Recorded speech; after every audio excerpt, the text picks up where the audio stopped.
Okay, I think we're ready. Let me make sure yeah, it looks like we're ready. All right. Last time we started our Klipper install, ran into an issue. The issue ended up being really, really simple.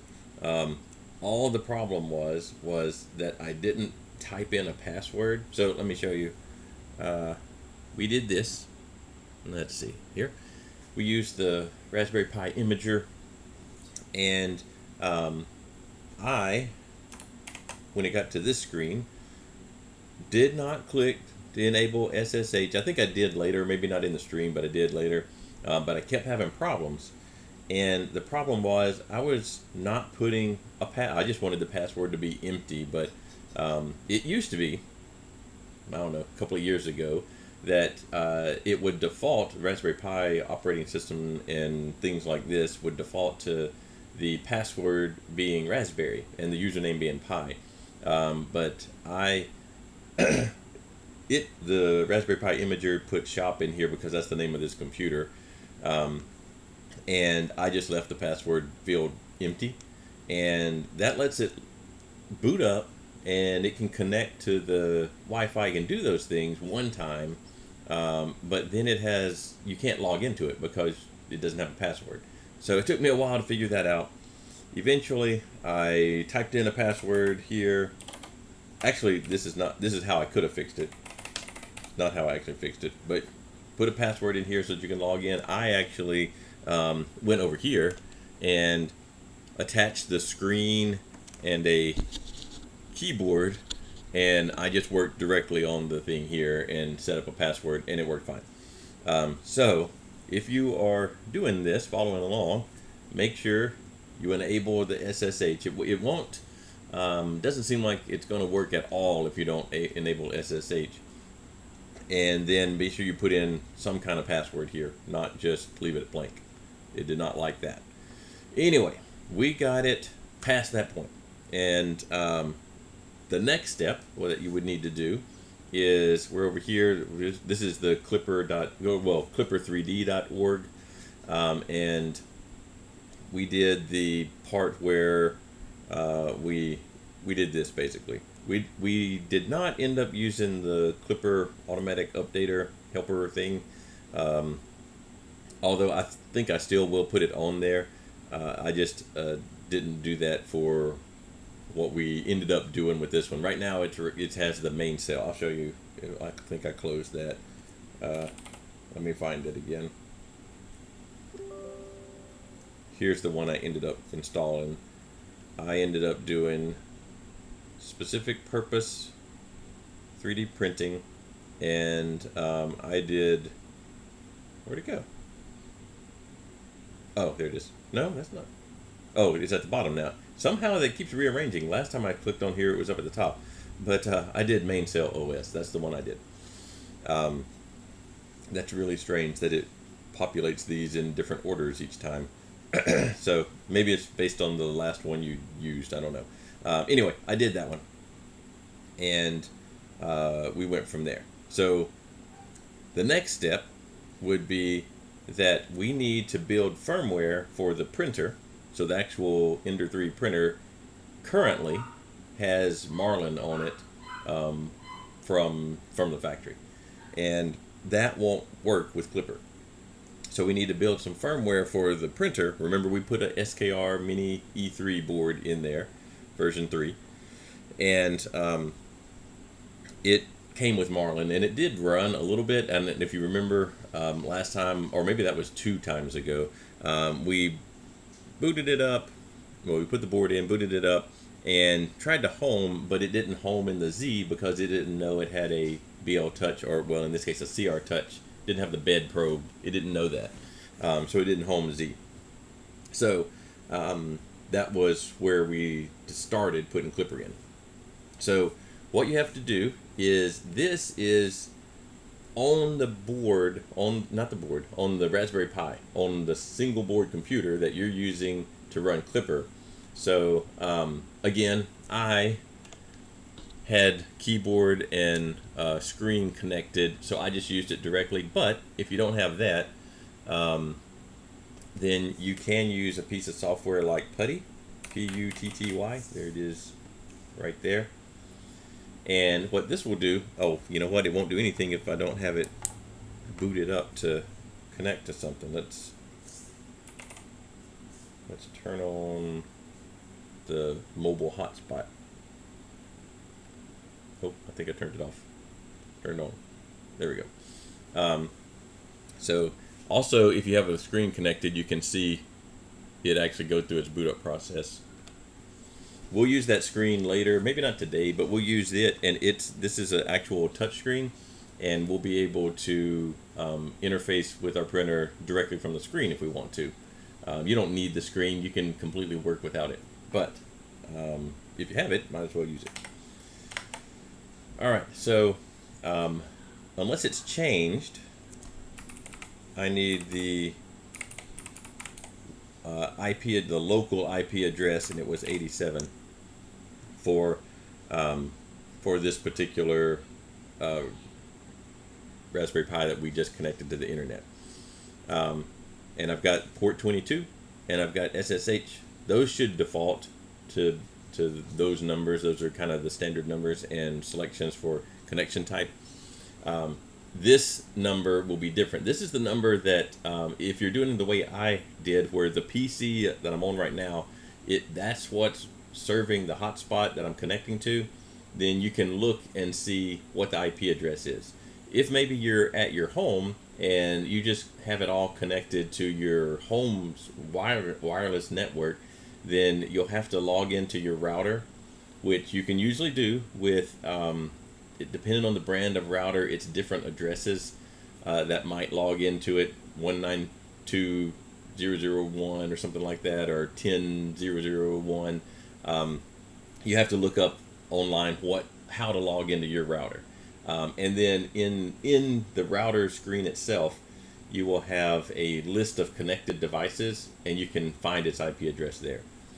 If you have a screen connected and a keyboard, then you can type in ipconfig and it'll show you the the IP address on this screen.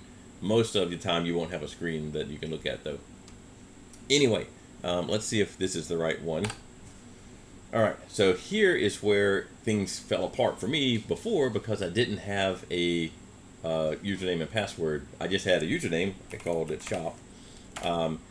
But I didn't have a password, and it did not like having a blank password. So you have to have a real password. Oh. Let me make sure that that is the right IP address.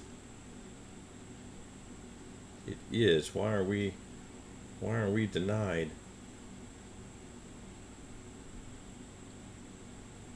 Oh, I know why, because I typed the wrong password. Okay, so let's try again. There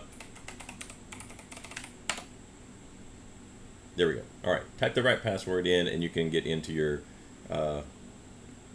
Raspberry Pi. So this is using Putty. Putty's a free, it might be even open source, I think, little terminal piece of software that will let you connect to IP addresses, assuming you know their username and password and their IP address.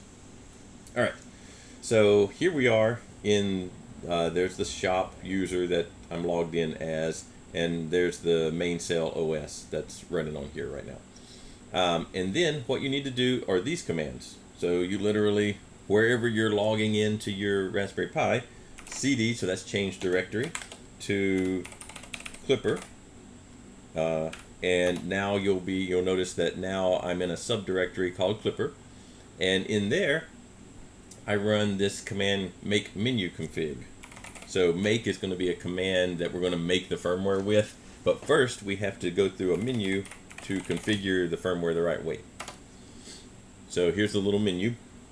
And this part it's not hard, but you do have to do some digging for your particular board. So each one of these options has to be set to match your board.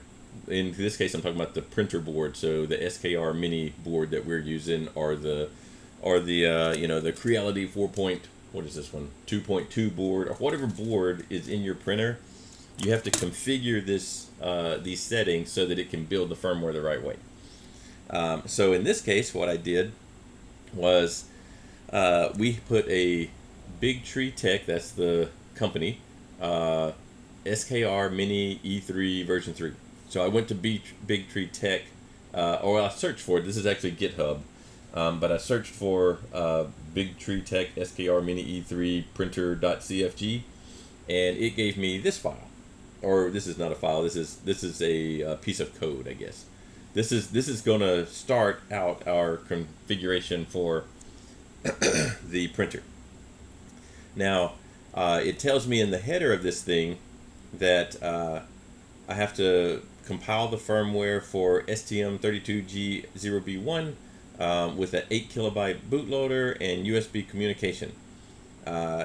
The make flash command does not work on the SKR Mini E3. So what that means is that there are some boards, like this board that was already in there, that I can just directly flash the firmware to as long as I've connected my Raspberry Pi. My Raspberry Pi, in case you're not sure, it's on the back of this thing. It's inside here.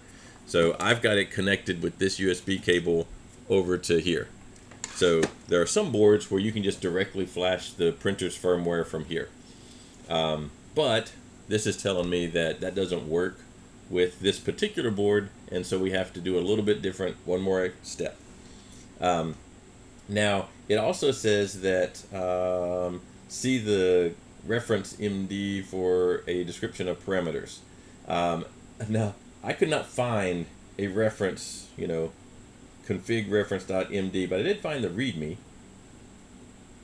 and the README gave me the commands. So I don't know why they named it something different. Usually if it says README, you probably should read that and see what it says. And here are all of the options. It even gives a screenshot of what it's going to look like when you're done for that make menu configuration, well, the menu configuration for the make menu. So all you do is you match up what you have. So here we are, this is Putty, we're logged into the Pi, and we need to, it says enable extra low configuration, so I select that. This is not, I can't select with mouse. Well, actually I can do some stuff with mouse. Most of this is keyboard, so arrow keys and the space bar will select and unselect things. So it says that enable extra low needs to be on. Microcontroller needs to be this particular one. If that's not right, you can hit the space bar and go pick the one that is right. Processor model, these have all been changed to match the board that we're using. They won't automatically always be the right set of things. You'll have to go in there, space bar, find the right processor, space bar to select it, go to the next thing. So once you've got all of these set, and yours will be different depending on what board is in your printer, not the Raspberry Pi, but the main board in your printer.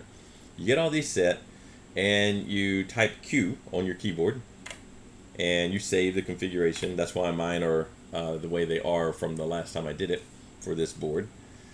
And you run the command make. Now I'm not going to do that because I've already done that, and it's not terribly long. Actually, it's pretty fast, I think, to do it. But you just type make right here, where the little green, actually we're covered up, aren't we? Over here, where the little green cursor is, you type make, hit enter, and then it'll make the firmware that's going to go into the actual printer. I think if you have one of the boards that will flash directly, maybe it's make flash, and it will, or flash make, I don't know the order. Most boards have a page like this one that walk you through how to set up that particular board, at least the major boards. So we would do make, and it would create the files needed for the printer to run. The only problem, like this one says, is that where did we? I don't know where we put it, but maybe I closed it out. But the only one that oh no, it was back here, wasn't it? It's right here. It says that make flash doesn't work for this particular board, so we have to do it manually. So then what you'll do is it will create this file, klipper.bin. So bin is a binary. And these printer boards, whenever they see a particular binary, they assume that's their firmware, and they will upload that as their firmware. And the way the SKR Mini E3 does it is if you name a file firmware.bin and put it on your little SD card here, the little one down there, turn on the printer, and it will see the file firmware.bin on this SD card, and it will install that or flash that as its new firmware. So that's what we have to do, is we have to get this file, klipper.bin, which is currently on the Raspberry Pi. You have to get that file, put it on the SD card, and then send it to the printer by just putting the SD card in the printer. I think there are in this README, it does give you some let's see, couple of ways here that you might do that. For me, the easiest way is nope, not that. We don't need putty anymore, so we can, or well, after you've run the make command and let it finish, close that down.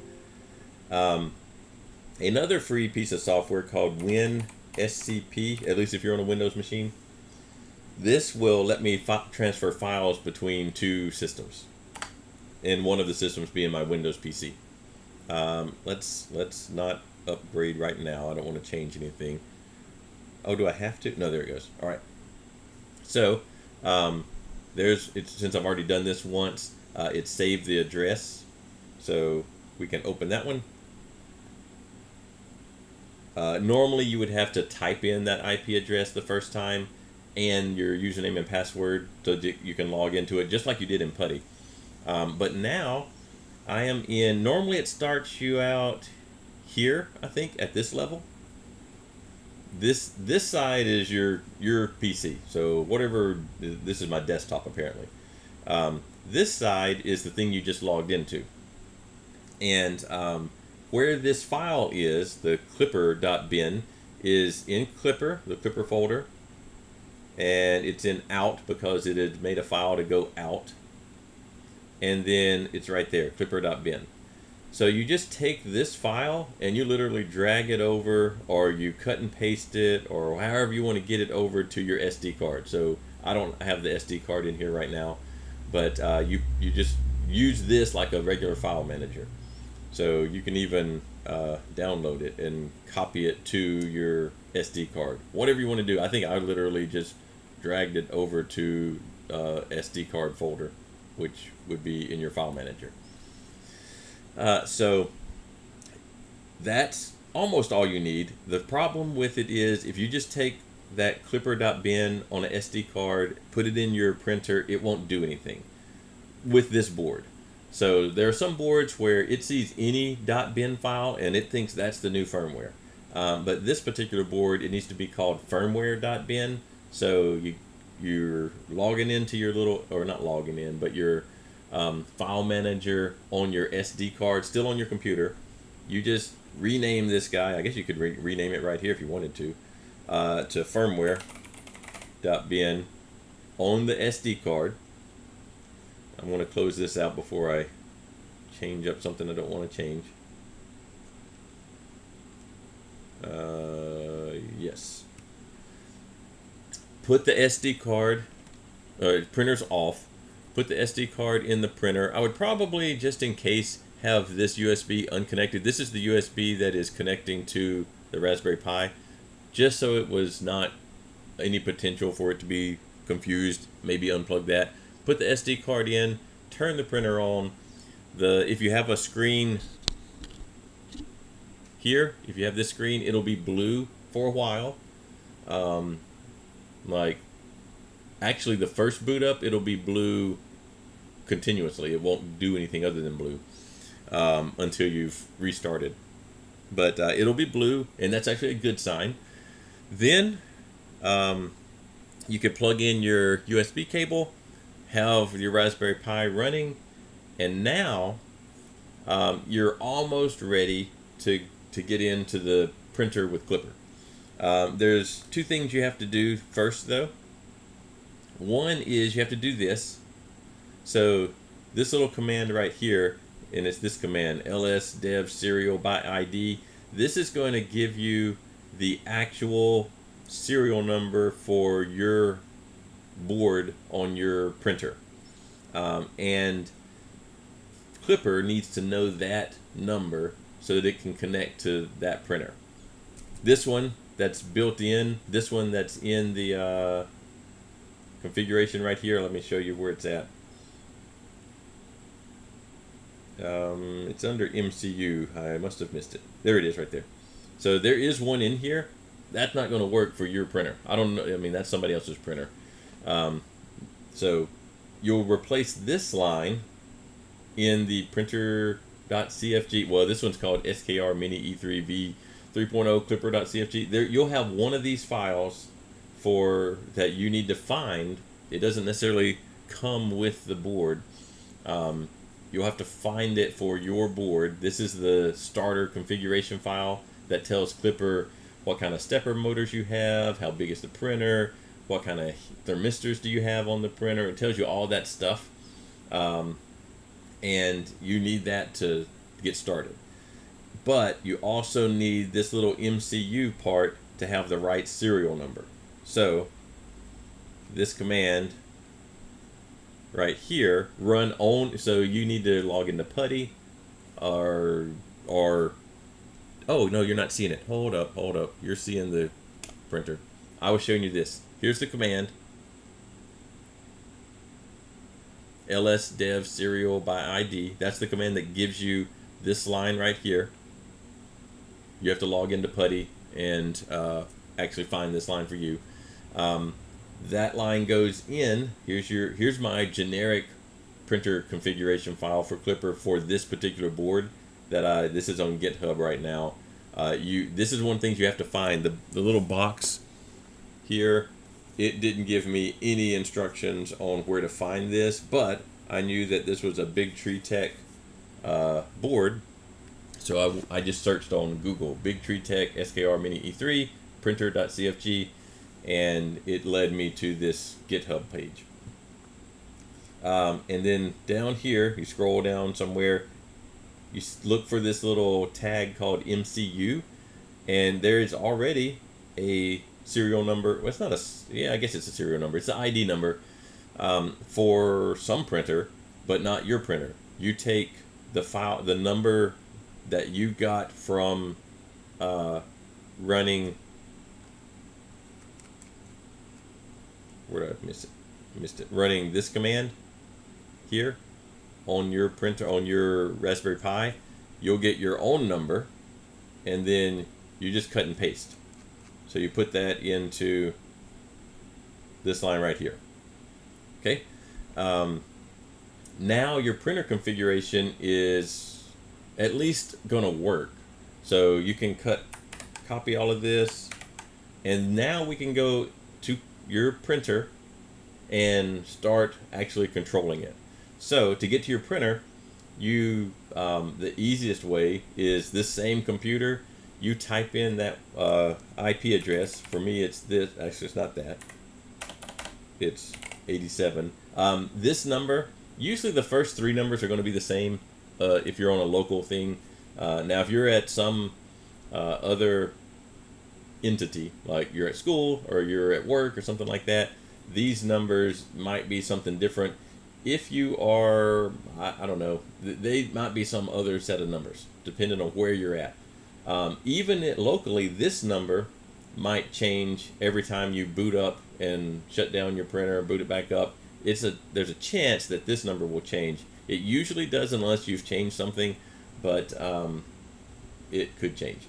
So if you're trying to connect and nothing's happening, then it might be that number. All right, so what it's telling me, you'll get some kind of error. I don't know. I think it'll look a lot like this. This one is the error I'm getting because my printer's not even on right now. But you'll get something like this. What you do is, first of all, you go to the machine tab over here. You won't have a printer.cfg here unless you've installed your Klipper some other way. So this file won't even be here. So you add a file, create file, just click the button here, name it printer.cfg. I already have that, so I don't want another one. And create a file. It'll be blank. So you'll click on it. There won't be anything in here. It'll be completely empty. Go back to wherever you have found a starter configuration file for your board and your printer. So actually, I think I did Ender 3 Big Tree Tech SKR. So because I want to have the sizes and everything for Ender 3, but I also want to have a that particular board. Now this particular board is for the Ender 3, so that was easier to find. And then I just literally copied this, and I'm going to go back over here, paste it in. You can already see it's mostly in here. Go down to where you find the MCU. There was the one that was in there before, and then you paste in yours. And I left the previous one there just in case. I don't know why, but I commented it out by adding that little hashtag Octothorpe pound symbol, whatever you want to call that. Then you save and restart. Now mine's still going to give me an error because I haven't turned the printer on. Let me turn the printer on so that it can actually connect to something. All right, so printer's not ready. I just turned it on. All right, now it is connected. So then you go to your dashboard. So you can edit this printer configuration file at any point if there's something you want to change. You know, any of these dimensions or whatever, you can change them. Some of them that you want to change right off the bat are going to be, you want to do a PID tune because this starter file might be similar to what you have, but it's definitely not the same. It's not the unique same one. So you will want to do a PID on your nozzle. You probably want to do a PID on the bed. We'll do those really quick. Well, I should have just exited. I didn't actually make any changes. I should have just exited, but I saved and restarted.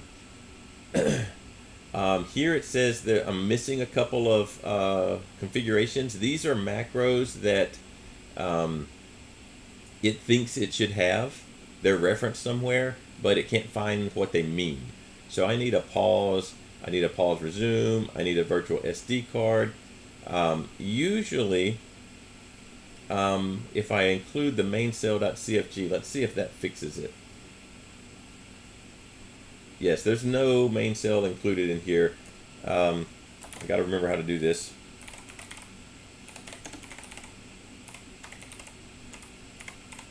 I think it's that. I don't remember how I have to do.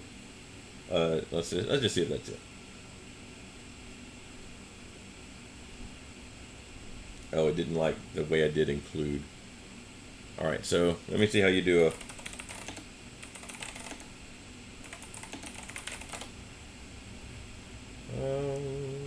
Oh, you have to put it in brackets. Okay. Let's see if that solves it a little bit better. All right. So I just put little brackets around the word include. See if it likes that better. Did not like that. It's not a valid configuration section. All right. Let's see. Oh, you put it around the whole thing. Okay. All right, let's do that. So it won't include around the whole deal. Let's see if that's better.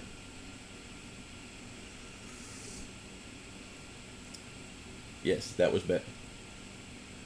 Okay, now when I go to my dashboard, now that I've included the main cell configuration, it has access to all those macros that before it didn't know about. The pause, resume, all that kind of stuff. All right, so now our printer technically works. It may not work the best way because we haven't tuned anything, but it should work. So if I were to click home all over here, which I'll send us over to the printer, we should home over here. So let's home all.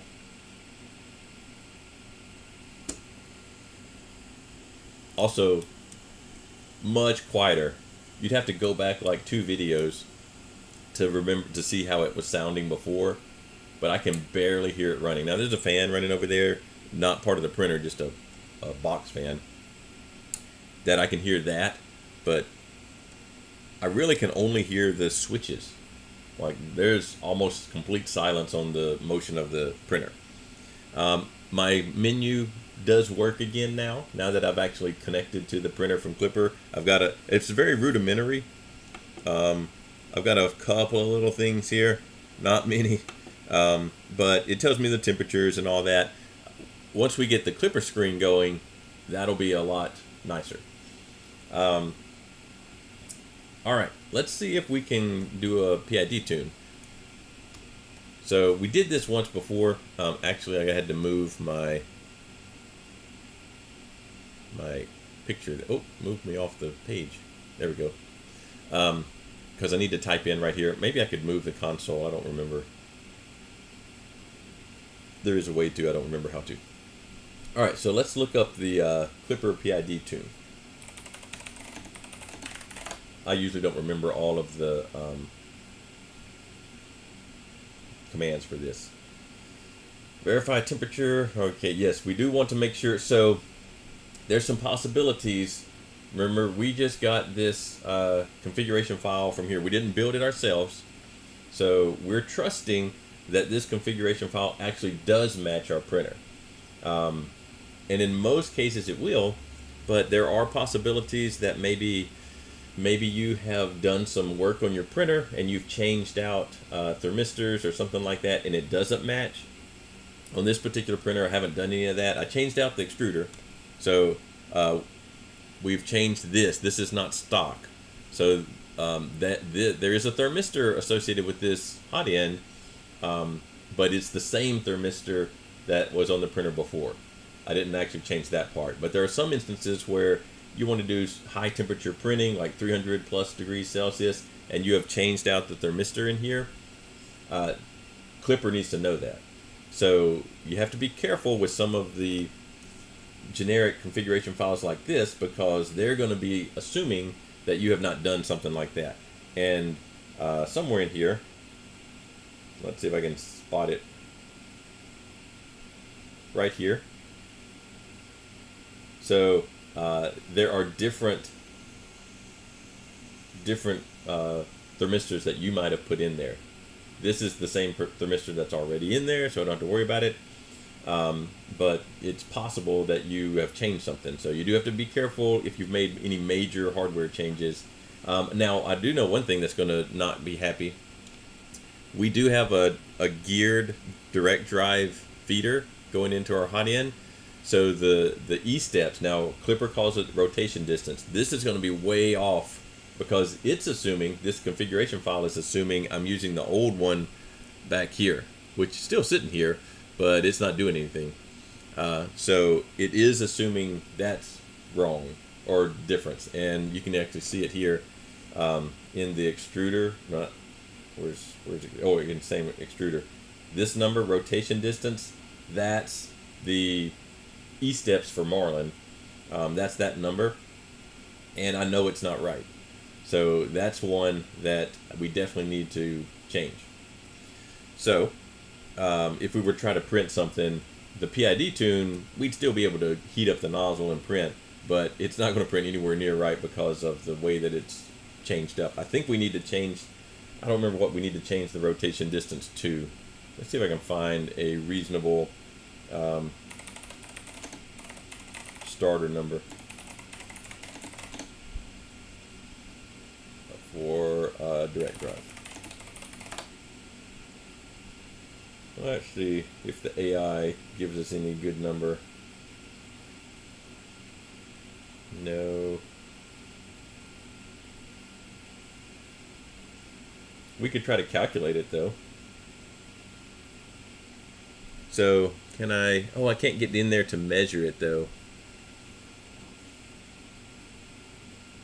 Also, this is a geared drive, which means what I'm saying with it's geared is there's a gear set in here. So it's using a much smaller stepper motor, so lower torque.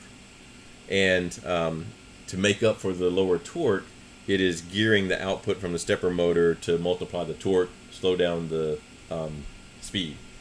And I don't know what the There's for a BMG extruder. This one, this is the Creality. I wonder if we can find for Creality. It's probably similar to that. 7.7. 7.7. All right, so let's say that that's somewhere near what we need to start with. If I want to change that in my printer configuration, so in Marlin, if I wanted to change that, now E-steps is an easy one to change because you can change it over here. But there are some configurations that are not simple. What I do is I go back to my printer configuration file. I look up the extruder. Where are we at? Extruder. I see that now I personally like holding on to the old numbers just because, and so I'll just copy it, comment out the old one, and put in my new number. And that way, if I ever, now in this case, I'm probably not going to need to go back to the 33.5, but some of these, like the PID tunes and whatever, I just like having the old one right there in case I ever need to go back to it for some reason. Save and restart. And now it should be much closer. We'll still need to tune it. We can do that in a second. But let's go back to our PID tune. Klipper PID tune. Oh wait, we had found that was right here. We kind of did all of this part. There are actually some in-between steps that you can actually buzz the stepper motors to make sure that they're moving in the right orientations. Ours were. Calibrate PID. So here we go. This is for the hot end. Right here you can write G code. Except I want the target to not be 170. I want it to be my printing temperature. So I like calibrating it closer to the printing temperature that I normally use. It will take a little bit longer because instead of going to 170, it has to go all the way to 205. Our little graph here does show an increase. So it looks like our heater is responding the right way. The red line is the hot end and the blue line is the bed. We could also do heater equals bed. I think here is yeah. Here's the one. We would not want to try to heat the bed to 170 though. 60 is what their target is here. So it's heating up and it'll cycle. I think we did it last time and it was 5 or 6 cycles to do the PID tune. I keep checking the chat over there to make sure I'm not missing anything. I don't see any right now. To do the E-step tuning, let's go ahead and, while it's doing the PID, there are a little bit of things we can do to set up E-step. Whoops. There we go. I'm just going to mark off 100 millimeters, a mark at 100 millimeters from this point. So I got to find a, let's see, here's some calipers. And ask it to send me 100 millimeters and see how close we are.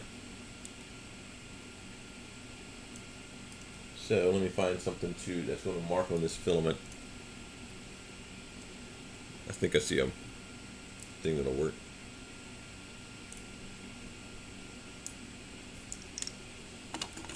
Alright, so I just got a pin. I've got this set to, somehow I got it exactly 100 millimeters. And we'll just, actually let's use this side. Oh, did it move? Nope.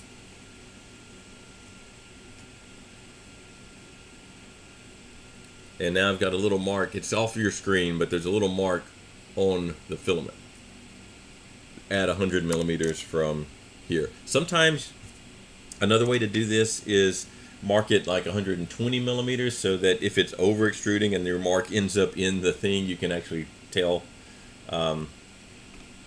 You can see a couple of our little cycles here that it's done for the PID tune. I need to let it finish the PID tune before I can ask it to send me any filament.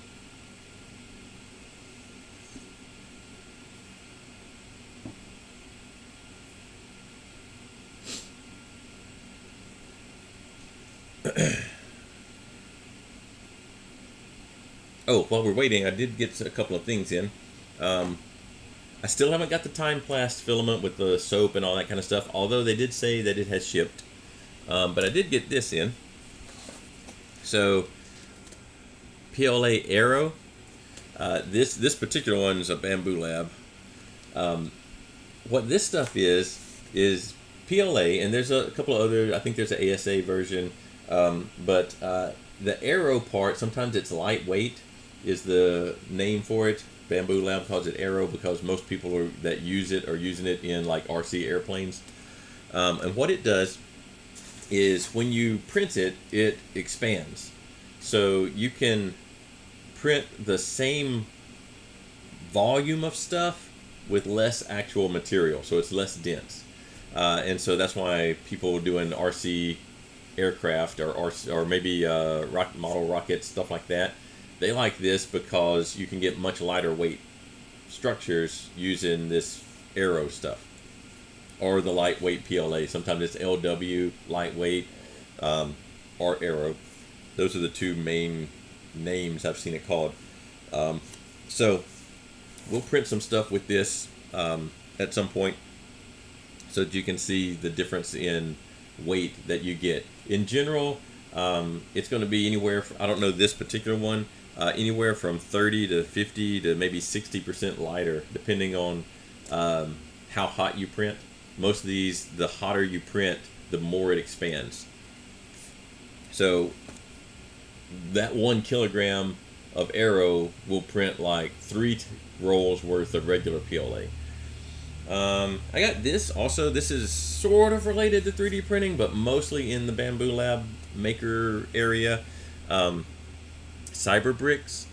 These are, electronic and hardware type components that match up with, they don't necessarily match specifically to Bamboo Lab stuff. They're just kind of affiliated. You could use them with whatever, but there are several.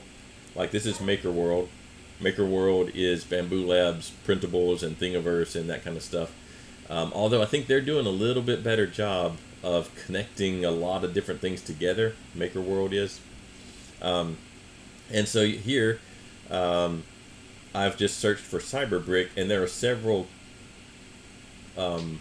files, 3D printing files, that if you have one of these CyberBrick kits, they have made files that will incorporate those motors and controllers and sensors directly with the print. And in this case, you've got a little remote control forklift, a little remote control truck. Here's a R2D2. I think one of these might have been a video. Yeah, there he goes. He moves around and tilts his dome. Not tilts it, rotates his dome, I guess. I think he makes some sound too. But the files that you download here are all the 3D printed stuff. And then if you have something like this, or if you have this in particular, then the hardware that will make him operate is all inside that box. Or at least mostly. I think sometimes they say that, it's missing some fasteners type stuff. So you might have to round up some fasteners. But that's a pretty cool thing. I haven't done that before, at least not with MakerBrick. And so it's interesting that there are, specific files set up. Here you're printing a controller in a Cybertruck. Here's a Mario Kart-ish looking cart with a controller that you can print. All of the hardware, electronics are part of the CyberBrick kit. Here's what's in there, kind of laid out in a storage bin. Here's a little super tiny train. Oh, there's a fly. It's bugging me. All right, let's go back to our... Looks like we finished our PID tune. So I have new PID numbers. I'm going to run the save config so that I can actually save them into the printer configuration file. I could go type them in manually, but this will put them in there. And if I go check the machine, printer config, they're going to be down here at the bottom. There's those numbers that it just generated for the PID for the bed. We could also do, oh, for the heater, that's the heater. We could also do the bed, the heater, the extruder, the hot end. We could also do the bed, but I wanted to do my E-steps first. Oh, there's this fly. It's right in front of me. So let's heat the nozzle back up. You can't extrude if there's no heat on the nozzle, so let's get back up to extruding temperature at least. And then I will ask for 100 millimeters. Oh, apparently I'll ask for 50. So it won't let me do 100 for some reason. I'm going to, the extrusion feed rate, you want to go relatively slow if you are extruding through the hot end, which we are. On the Bowden tube printers, you can take the Bowden tube off and just extrude out into the air, so you don't have to slow down as much. But since I'm extruding through the hot end, I can't go too fast. I might drop this down to 3. I wanted this to be 50. And we're still not quite warm enough yet. I'll just do 50 twice. I'm going to let it get all the way to 205. It will actually extrude at 180, but I want to get it to my normal printing temperature.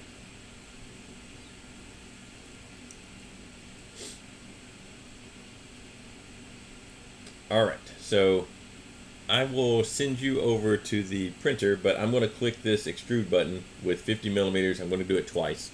So what we're hoping is that our little mark ends up right on top of there. I don't know if you'll be able to see it or not. So here's the first 50. And it looks, I don't know if you can pick up the mark. The mark is right here right now, which is about halfway. Here's the second 50.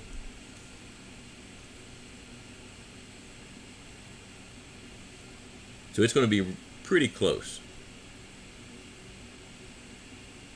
So the mark is right there.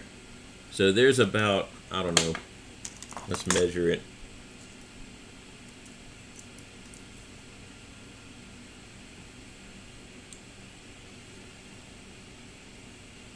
Let me measure it this way. 2.4-ish millimeters short, so it under extruded. So that means that I need to go into my printer configuration file and slightly adjust the rotation distance. So I think I saw somewhere I saw the adjustment calculation.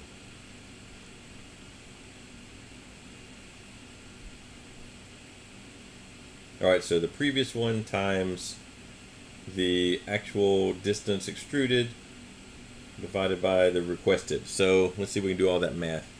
I guess I can do it on my phone. Alright, so our previous distance, we had 7.7 for the rotation distance. That's what we typed in a minute ago. Times the actual extruded distance. So we were 2.4 millimeters short, so we extruded 97.6,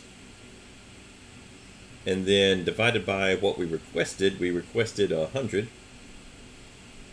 So it says our new distance should be 7.5. Alright, so machine, printer config, go find that extrude distance, rotation distance in the extruder deal. Let's say 7.5. Save and restart, so that you can't just save it. You have to save and restart so that it the new configurations take effect.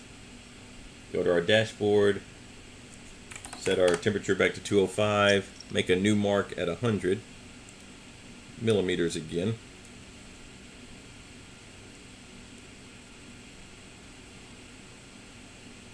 Okay, and we'll try try again.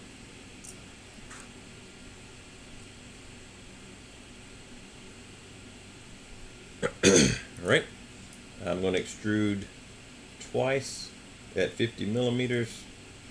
I always want to check, because sometimes I get it backwards and I was supposed to increase the number or decrease it and do the opposite of what I did. So I just want to check it to make sure I didn't make it worse. There's the first 50. There's the second 50.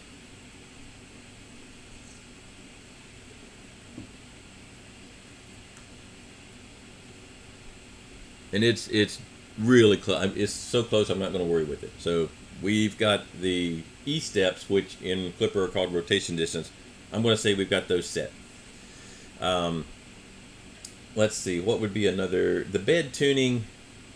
Let's go ahead and do the bed tune. It does take a little bit longer because you are tuning the entire bed, but we don't have to heat it as hot.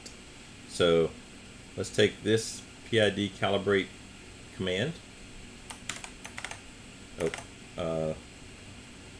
Paste it in here. Target of 60. I do normally print around 60, so that's probably good. Let's run that. And so in our, oh, here you go. All I did is I typed in PID calibrate heater equals heater underscore bed, target equals 60, and it has set the target temperature for the bed to 60, and it is slowly ramping up, but it does take longer to heat up. Let's look through our other, okay, bed leveling. We should probably create a mesh. So what I mean by that is since we have a bed probe, we can mesh map the bed so that we get a 3D representation of what the bed looks like instead of assuming it's just flat. And then when we print on the bed, the hot end will try to follow that representation of our bed. Now, I think this bed is relatively flat already, but maybe yours is cupped or bowed somehow or warped somehow. Try to get it as flat as you can with the techniques we used, a month or two ago, just by leveling it with the knobs. But not all beds are going to be perfectly flat, and you might have to adjust for them. You don't want to do a lot of adjusting. Well, not adjusting. You want to adjust here. You don't want to do a lot of like compensating. That's a better word. So you don't want the nozzle to have to trace out your really crooked bed. So get it as flat as you can, level as you can, and then it won't work as hard trying to trace across the top of it. Looks like we've almost made it to the first peak of our bed PID tune. Let's see if our configuration checks tell us any other things we ought to do. This one and this one.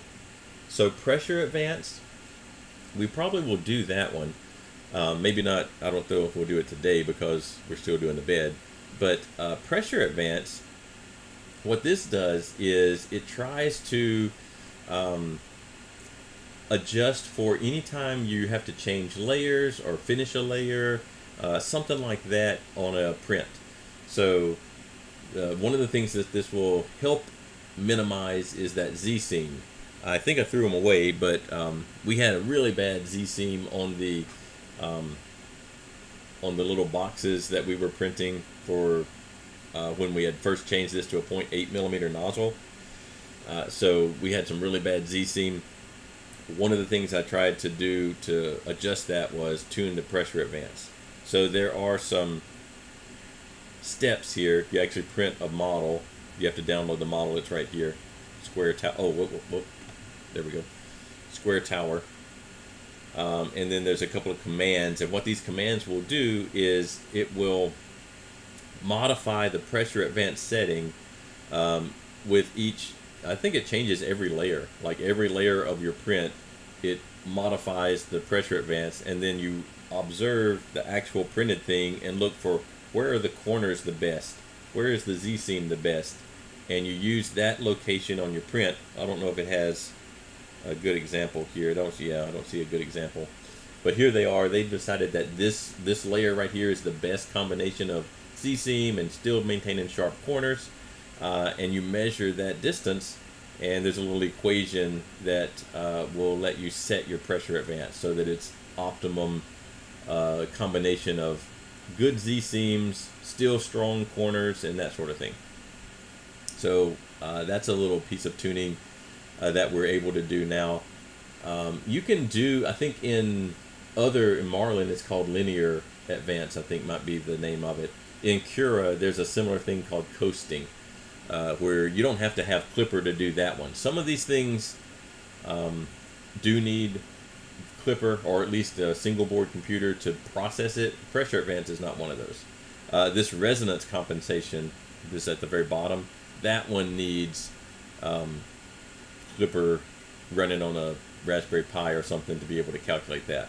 Some of the more modern printer boards can do this, but they're basically just building something like a Raspberry Pi, or it is a Raspberry Pi, into the board.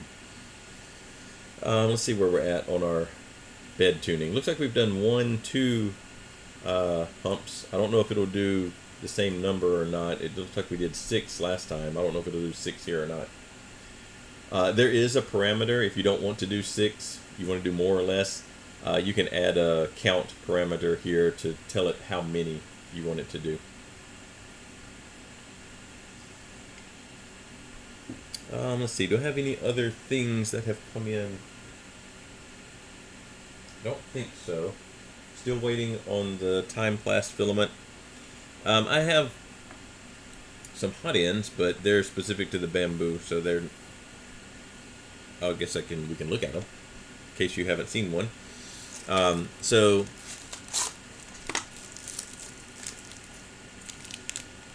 here is what the hot end looks like on most of the bamboo printers. Now this is the complete hot end.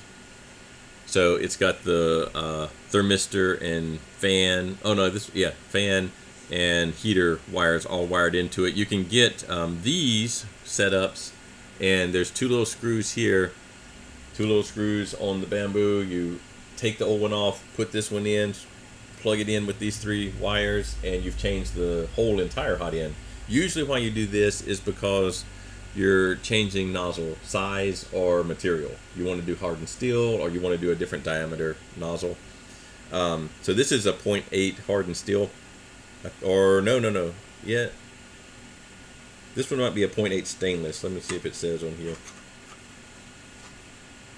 No, it's a hardened steel. Okay, so 0.8 hardened steel, so that we could do something like we were doing over here on the bamboo. Sometimes you get the cheaper one. So this is maybe $50, maybe. Maybe you're willing to do some of the work yourself, and for $15 you get something like this. I'll take it out. Well, there's a bunch of pieces in here I don't want to lose, but the main piece is you get the heat sink and the heater. Well, the heater block. The heater is actually not there. So the idea with these is you have an old nozzle that has your thermistor and your heater and your fan on it. You take everything off of here. This nozzle is trash now. Maybe it's worn out or whatever is going wrong with it. And you take all the electronics, put them on your new one, and now you've got a new thing without having to replace the whole thing. You're at least reusing your fan and your electronics. So I got some of those in. This one's a 0.2 millimeter, so we can do some really tiny print details. Let me put them back. Oh, you also get some thermal paste, a little clip for the heater, and a silicone sock to cover it up. Maybe we'll... Oh, and you get screws. I guess in case you strip the old heads or something, you get replacement screws. I'm just putting it back in the box so I don't get it confused with another one. Although it does have writing on it, so it's not like you have to have a box. Let's see. We're at 1, 2, 3, 4. We're on our 4th cycle on the bed PID tune. Well, we're on the 5th one. Let me finish the 4th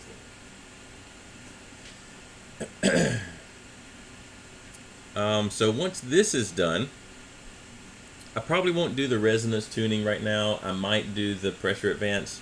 Actually, let's look at the pressure advance. If it's already, if there's a number in here already. I think it's in the extruder also. Nope. Oh, well, notice this. So when we did that save config command, it automatically went into our printer.cfg, commented out the old PID numbers, and put the new ones in. Now it looks like these are commented out, but if you notice, these comments are a little bit special. They're not just the little hashtag, it's hashtag asterisk hashtag. These are active, even though it looks like they're commented out. Let's see, I still didn't have, let's see, pressure advance. So there may be none at all in here right now. Let's just search. Yeah, so there's no pressure advance at all in here. So we can add that if we want to. Where are we at? Uh-oh, there we go. 1, 2, 3, 4, 5. We're on our 6th one. That should be the last one. And then we'll have a calibrated bed and nozzle.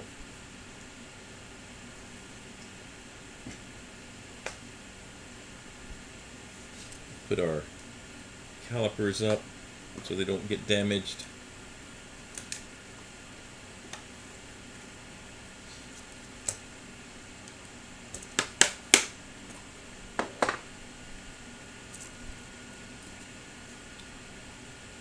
It's halfway through the 6th one, which I think is the last one. Let's see.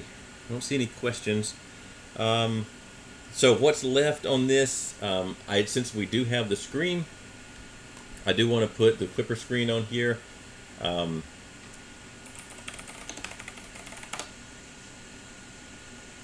we go back over here, KlipperScreen, it'll let us not have to use the computer. We can do a lot of the commands that we would normally do on the screen itself that's connected to the printer. You do have to have some kind of screen, and it is better that it's a touch screen versus just an information screen. So it does kind of need to be a touch screen for you to get the full effect of it. Here's what it'll look like on the touch screen. And I was seeing if it had, here's installation. Install the screen, we did that. Setup. Oh, well, so this is where they are saying that the Klipper installation and automatic update helper is valuable.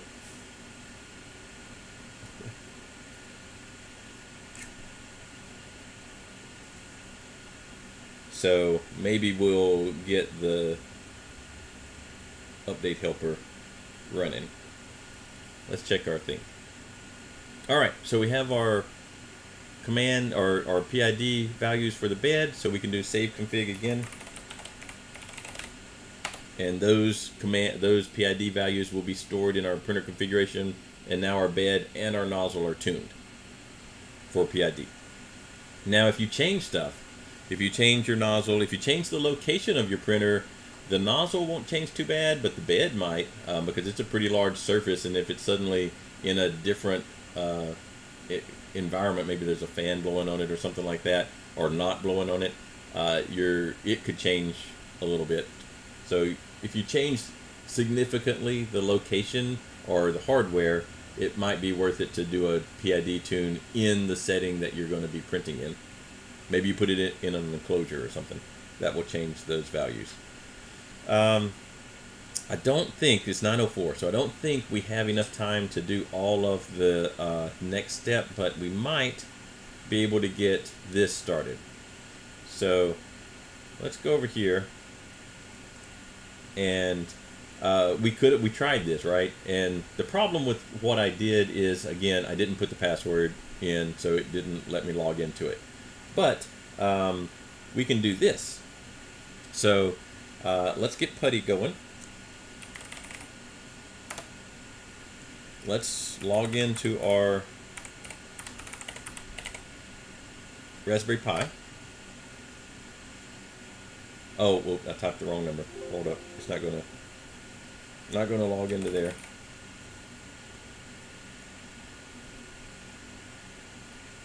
What?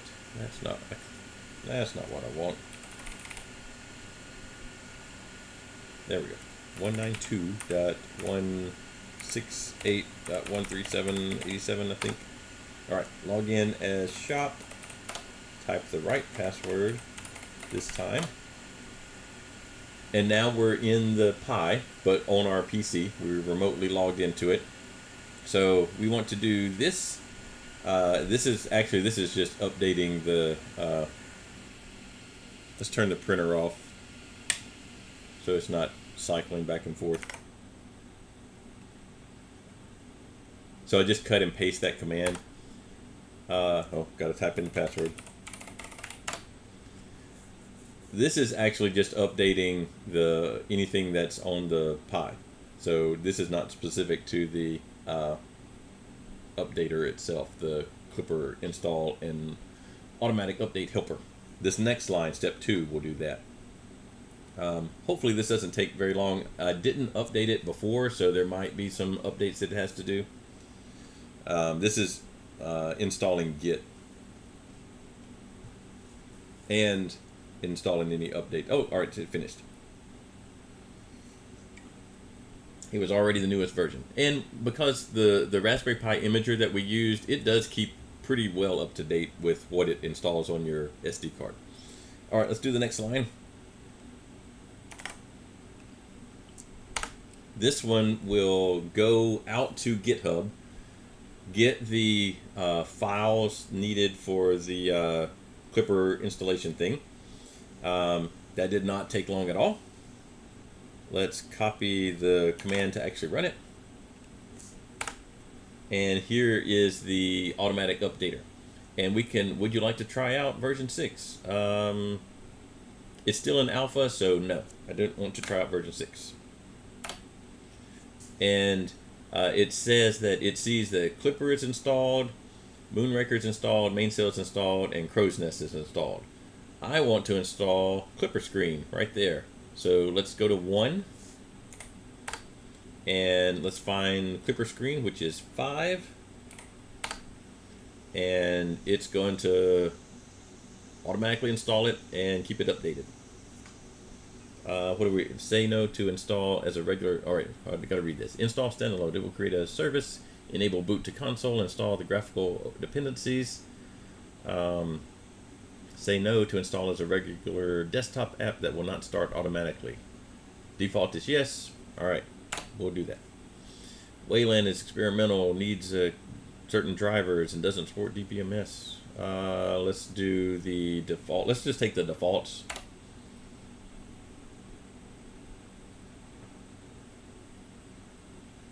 Now that we have told it what to do, it is doing those things. It's kind of off your screen, but it's just a bunch of it going and downloading and unpacking files.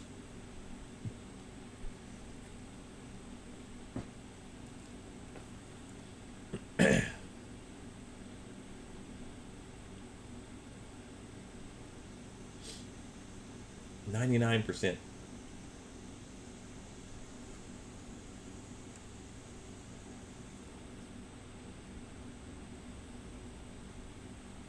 That last 1% slowing us down. All right, now it's going to install KlipperScreen, and got to go download some more files.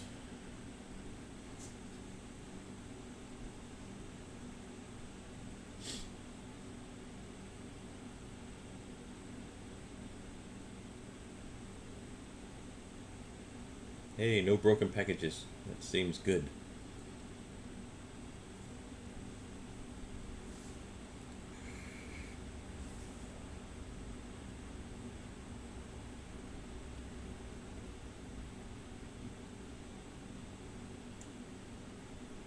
I think this is the last set? I don't know.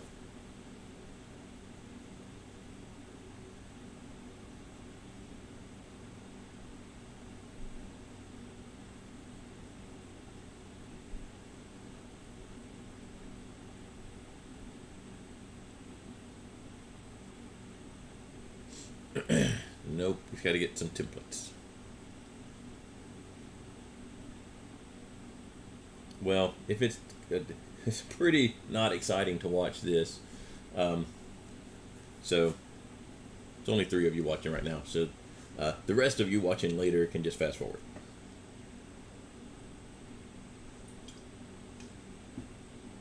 And that'll probably be, actually I don't even know if it'll get all the way installed before technically class ends. I'll keep it going just so you can actually see the KlipperScreen, assuming it works, in action.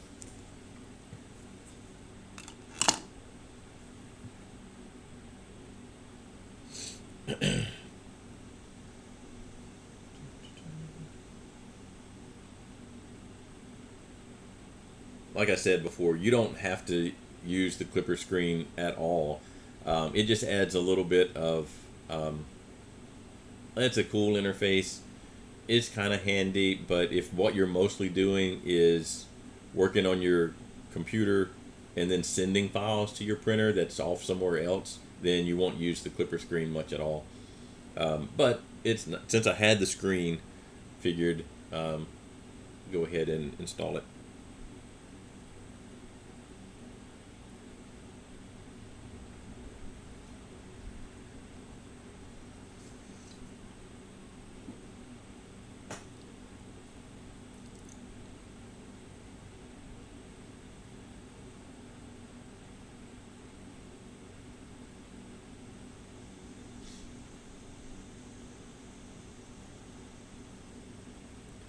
Close to finishing this part.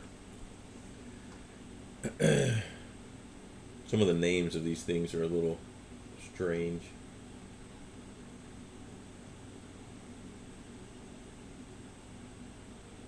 Let's see what the notes are down here. Oh, just to look for changes. You can also install, there were several other things that you could install with the automatic updater. Plus, you can keep your Klipper and mainsail updated this way pretty easily. There's also on the KlipperScreen itself, I think it will sometimes give you updates. Yeah, I turned it off, so it's not going to do anything right now. Oh, still building dependencies. So you can do some of the updating through the mainsail for Klipper anyway.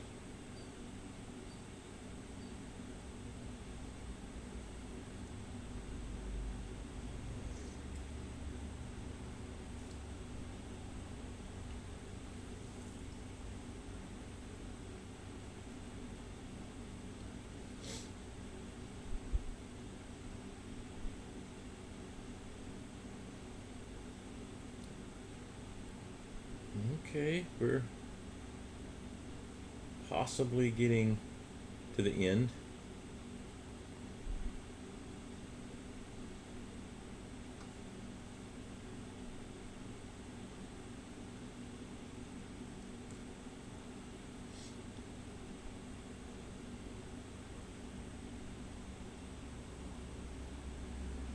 The more of these things you're asking your Pi to do, the better your Pi. You know, you don't want one of the lower and lower end Raspberry Pis. The more you ask it to do, I think this 3B Plus will be fine running KlipperScreen and Klipper, but it's probably the minimum one to do that. I don't even know if a B.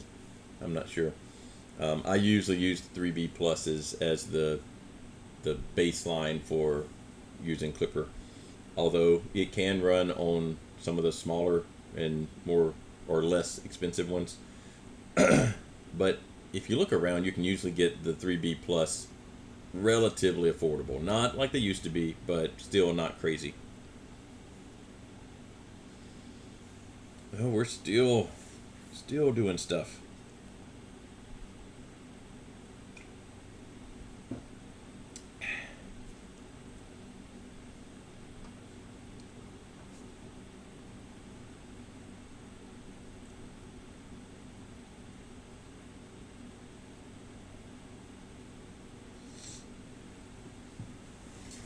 it is nice that you don't have to manually go and do these things, like find all of these files, collect them together. It is nice that you don't have to do that. So even though it takes some amount of time, it's way better than having to go find all of these dependencies and everything on your own.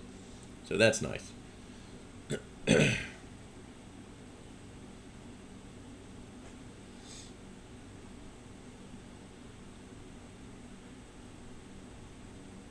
I'm looking around to see if there's any things over here that we can look at that we haven't looked at yet. I think we've actually kind of done most of the major things. So there are a couple of things still on the printer that I want to do, just to do them.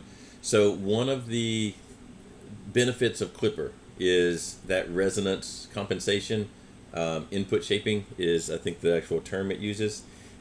So I've explained that before, but basically it tries to account for vibrations in your printer that it knows are going to happen due to certain movements it makes. And with the processor of the Raspberry Pi, it's powerful enough to calculate that in real time. It doesn't measure them, like there's not an accelerometer on the printer that's feeding information into the Pi. At least not in real time. You do that up front. You can do that up front. But it looks at the G code, and it actually interprets sharp corners and things like that in the G code, and makes that resonance compensation that way. So one thing you can do to help that is to make the printer frame as stable as it can. So in our printer, I've got the spool for the filament is mounted up on top of the frame, which is not great for oh wait, I gotta enter something. Please enter the default. All right. Having that spool of filament, for one, mounted on top is all adding unnecessary weight on the printer. Also, it is changing, like as the spool gets less filled, it's emptier and more empty, then the weight on top of the thing is changing. So if you've calibrated this resonance for one situation, but you keep changing the situation by your filament spool emptying, then that's no good. So I want to relocate where the filament comes in. I don't want it on top of the printer. That's easy enough. And we've got the dual Z axis, which by itself, that's not doing too much. It does keep this a little bit more steady, but this one's actually pretty solid already. But it will help. Look, you can see some of the KlipperScreen coming up. It will help make the frame more rigid. And so I want to stiffen up the frame a little bit, relocate where the filament's coming in, and let's start the printer so that it can try to do something. And just then, once we've got the machine itself as stable as it can be, then we'll do the input shaping. So here is now, let's see if I can get a better image of it. There's our KlipperScreen. You got a lot of glare on there, but I've got touch screen. I can home from here, home all of them. The printer responds and does its thing. Oh, it might actually get there though, so got to move that at least while it's doing that. I'm not sure how far forward it's going to go. Okay, now it's doing Z. Can't get it all in the picture. Maybe not. All right, so we do have one issue here. Oh, you know what it is? This is an unusual one. So we did that E-steps, right? And to do that, we fed a lot of filament through here. Well, that filament's all stuck on the nozzle, and the nozzle can't get close enough for the filament sensor to trigger. So I just shut it down, and we'll have to clean that filament off of the nozzle that we just extruded. Ended up extruding 200 millimeters of filament through the hot end, and it's all stuck on the end of the nozzle. So but we got this working a little bit over time. There's a couple of more things, including the input shaping, that we'll do. The input shaping we can do one of two ways. one way, there's some prints that we can print out and at different accelerations and just measure, kind of like I showed you with the pressure advance. But there's also, you can directly attach an accelerometer to the printer, and it will use data from the accelerometer to figure out the resonant frequency of your printer as it's printing. It only does that at the beginning. It doesn't do that like live. You do that as an initial setup, and then it uses those values in the future prints. So it's not like there. As far as I know, there are no printers that are monitoring the accelerometer live during a print to compensate for ringing and that sort of thing. But it does work pretty well. Got our screen working, got Klipper running. We just got to clean off our nozzle and go from there. I will see y'all Monday. We'll do some more stuff. We've got a little bit left on the X30. We've got some new filaments to try. Maybe we'll have some of that really odd filament with the soap and that kind of thing from Timeplast. Maybe that'll be in. It'll surely next week sometime. Maybe not Monday. I will see y'all Monday though.